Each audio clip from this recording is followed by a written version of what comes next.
Ever feel like you're constantly walking on eggshells, trying to keep the peace, keep everyone happy, keep up appearance 7 when it's draining the life out of you? We've all been there, twisting ourselves into knots to manage what others think, say, or do. It's exhausting. But what if I told you that the key to peace, real peace, is just 2 words? Let them. That's it. Let them think what they want. Let them walk away. Let them judge. Let them misunderstand. Let them. It sounds simple, maybe too simple, but it's a mindset that's resonated with millions.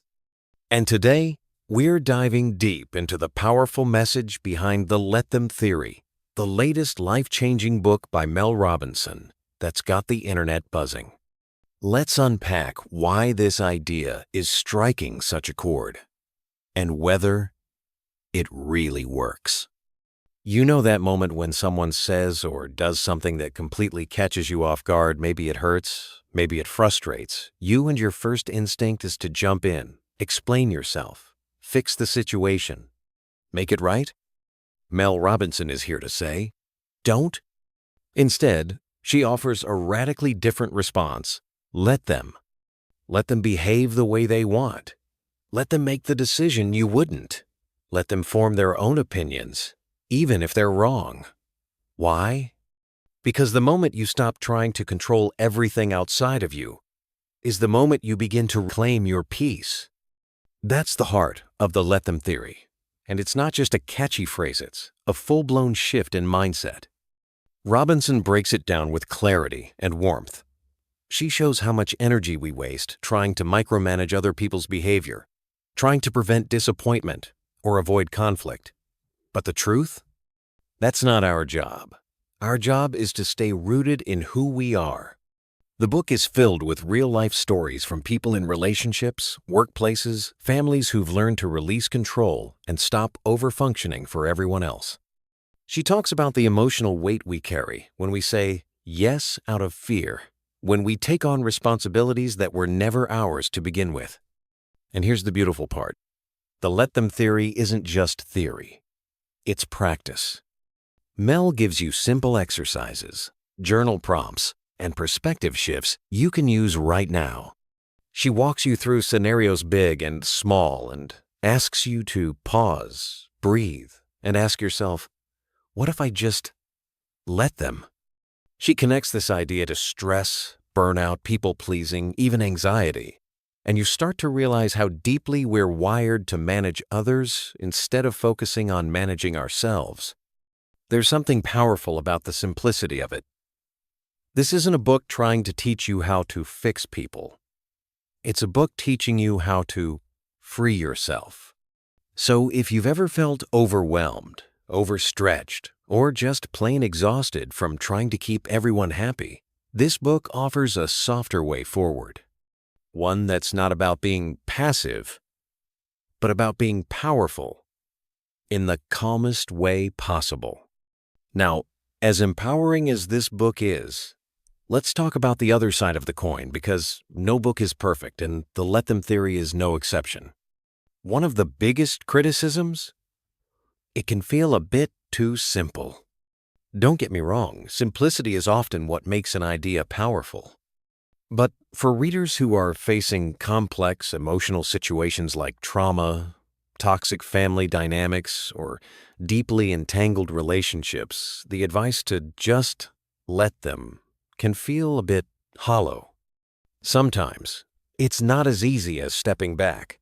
Sometimes letting them means real consequences, hurt, disconnection, and in some cases, the need for deeper tools, boundaries, or even professional support. And while Mel shares great anecdotes, there are moments where you might wish she dug a little deeper, offering more guidance for those gray areas where letting them might not be the healthiest choice. It's one thing to let someone post a passive-aggressive comment online. It's another to let someone repeatedly cross your boundaries in real life. There's also a bit of repetition throughout the book. The core message is strong, but it gets echoed in similar ways across multiple chapters.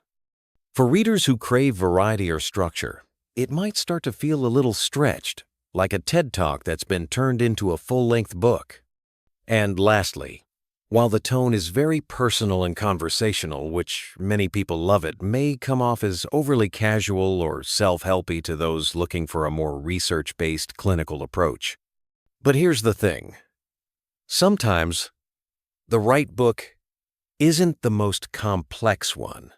It's the one that says something at the exact moment you need to hear it.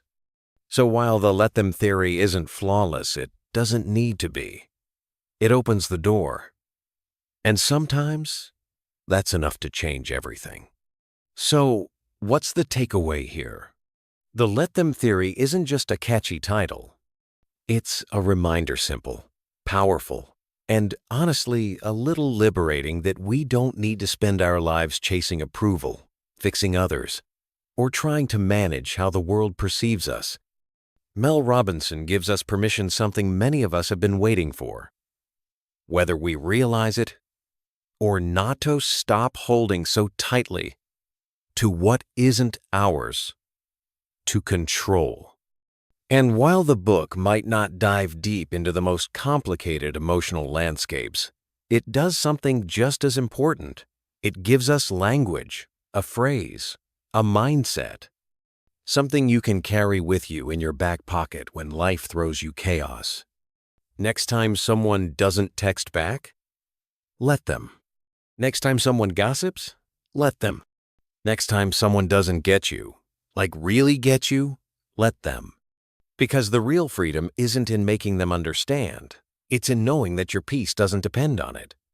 This book is for anyone who's ready to loosen their grip, reclaim their calm, and maybe for the first time in a long time, just breathe. It's not a manual for how to change other people. It's an invitation to change how we respond. And in that shift, everything changes. You know what really stuck with me after finishing this book? It's not just the phrase, let them. It's what happens after you do. Because when you stop trying to control what other people do or think, you suddenly have all this space, mental space, emotional space, to focus on yourself, to grow, to heal, to actually live. And that's what Mel Robbins is really giving us here.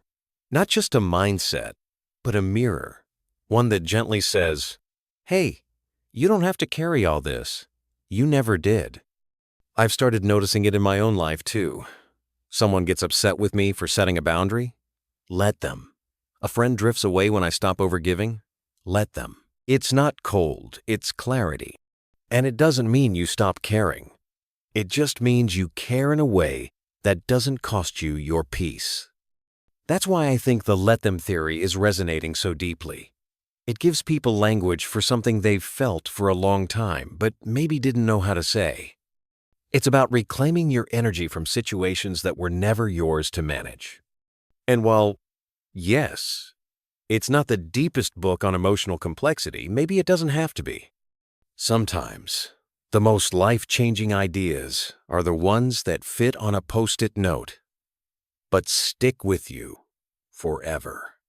So if you're ready to let go, take a breath and start choosing peace over people-pleasing.